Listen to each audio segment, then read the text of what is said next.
My name is Kent Stanford. I am a State of Washington Department of Natural Resource employee, and I am an IC3 for the agency. An IC, what does an IC do? Well, I think a good way to put that is what is an IC responsible for? When it comes to firefighting, that's a very easy question for that. Everything. The IC is responsible for almost every detail that happens on a fire. But they do that through a whole organizational structure, the ICS system. The IC has seven, I believe, direct reports. I know it has four chiefs, finance, it has ops, logistics, and planning. And then it has three right direct reports, and that is safety, public information officer, and liaison. So the IC's main job coming in is to set the intent, has to make sure everyone has a clear understanding of what the assignment is, what their assignment is, and what is their duties in performing those assignments. The there's about 3 points there that an IC uses to do that. That is task, that is the what, purpose, that is the why, and the end state, and that is the how. And they do that by going to each one of those positions and making sure that they're following what is outlined for the duties of each one of those positions in the ICS ranks. Each one of those positions has a task force book that outlines their duties, and each one of those people has to follow the directions of their position. And by following the duties of their direction, of their position, therefore they fulfill the intent, the task, and the purpose of what in which the IC governs. The IC also has to get a delegation of authority. So before the IC can actually give orders and make sure the whole structure is in play, they have to get what they call a delegation of authority, because once a fire breaks out, if it's above a 4 level, then the IC, 3, sometimes 3 or 4, it depends on kind of the complexity of it, then the IC has to get permission to have authority on the grounds where they will be commanding the whole structure there. And that is done by calling in whoever agency it is, and that agency delegates their authority to the IC so that they can have the right to make decisions on that turf, so to speak. Otherwise, they cannot give orders or command anything because they don't have, by agency policies, they don't have the authority to do that. So they have to get their delegation authority to do that. The IC also ensures that safety is a priority. Firefighter safety and public safety are the two most important things. And they do that through the safety officer, which is responsible for pretty much all the safety on the firefighter safety, and pretty much the public safety as well. The liaison also helps out with that as well, because the liaison is the go-between between all the other non-fire jurisdictions that are interacting with the fires and comes in contact with the ICS system. The ICE also is responsible for making sure everyone is using the standard protocol of what the ICS system says. They make sure they're using all the proper forms, make sure they're using all the proper procedures that the ICS system calls for. No one's allowed to come to the fire in their dedicated role, make up forms, and proceed in a way that is not outlined in the duties of their position. That is the IC's job to make sure of that. That's why when you have questions that fall between the duties or the thought process, everyone says, go ask the IC, because everything tracks back to the IC. The short answer for you to look at it is that the IC is the CEO. Everything falls under the direction of the IC.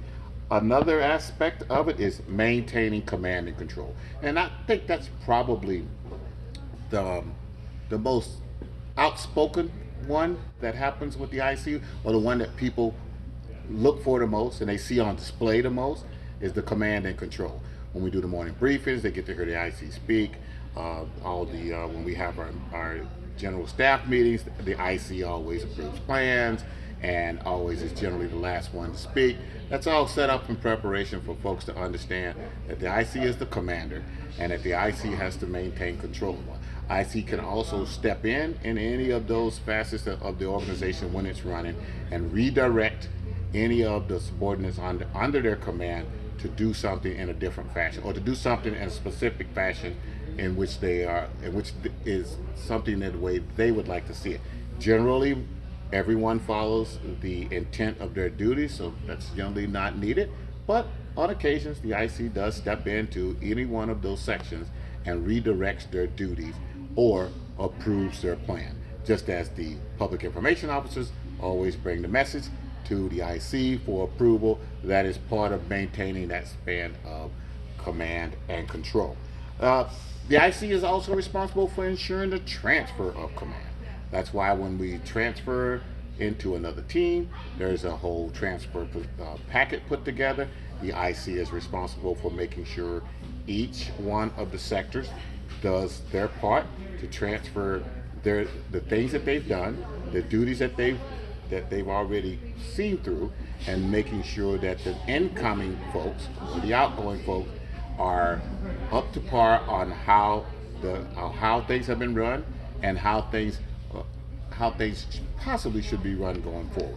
But the most thing on that transfer of command is to make sure it's done in a fashion that the incoming folks understand their role and responsibility and what the outgoing team has already done, so that they know how to set up their organization coming in.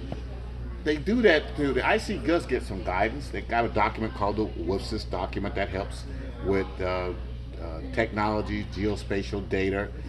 They also have, like I said, in the delegation authority, there's usually some points in there from the agencies that help them to determine what the intent of the agency, the landowners agreements of that nature. They get some documentation in there in the delegation authority that helps guide the IC in making sure things are done in a fashion that's pleasing to the host agency where you are.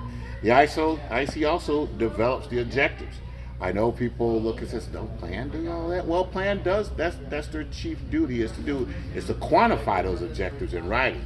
But they always bring them to the IC before they're put into play and get approval from the IC. Again, the strategies and tactics, usually common ones. The IC usually doesn't come down to the level to tell a crew boss or strike team leader when to do this or when to do that. But the overall strategies and objectives are generally written out in the IAP and the 204. Is 204 could be the 206? I believe which one of those documents, but that's in the IAP, and those things are approved by the IC before they go to print. So the IC has to read those over and make sure that whatever strategies and tactics, if there are specific ones, which I'll give you here, is burnout. If there's usually going to be a big burnout operation, that's going to be listed in the IAP, and the incident commander is going to approve that IAP for that action. The IAP also approves ordering, deploying, and releasing of resources. They don't do it directly. They have an ordering personnel which falls under logistics. But in the end, the incident commander approves all of that. That's why they have written sets of ordering. When you order something, you have to write it out and send it over to the logistics folks. So if something happens in there and something doesn't get ordered right or is over ordered, it's going to come back to the IA, it's going to come back to the logistics person. If they need some direction or guidance on specific order and whatnot, it's going to come back to the IC for direction on that. Ensuring the finance and accountability.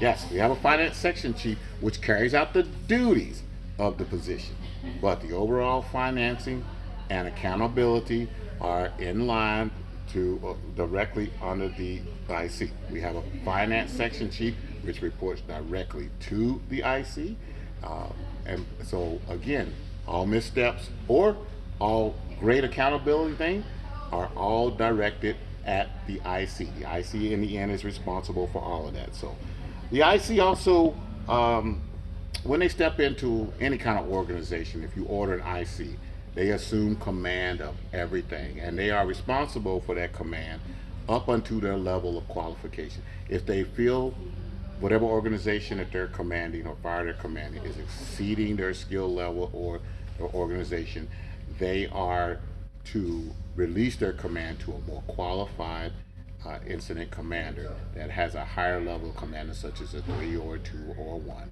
And they also have guidance. We have documents such as the complexity analysis, which helps the individual determine when they are exceeding that command and when they've tripped it and it's time to release and call in another higher level command duty. So, in short, as I opened with, I'll close with, is that everything on the fire is the direct responsibility of the incident commander. Being said so, it has lots of individuals that are responsible for their part and their duties, and that's just why it's a team. The incident commander could do nothing on their own. They could not run an organization of any size like this by themselves.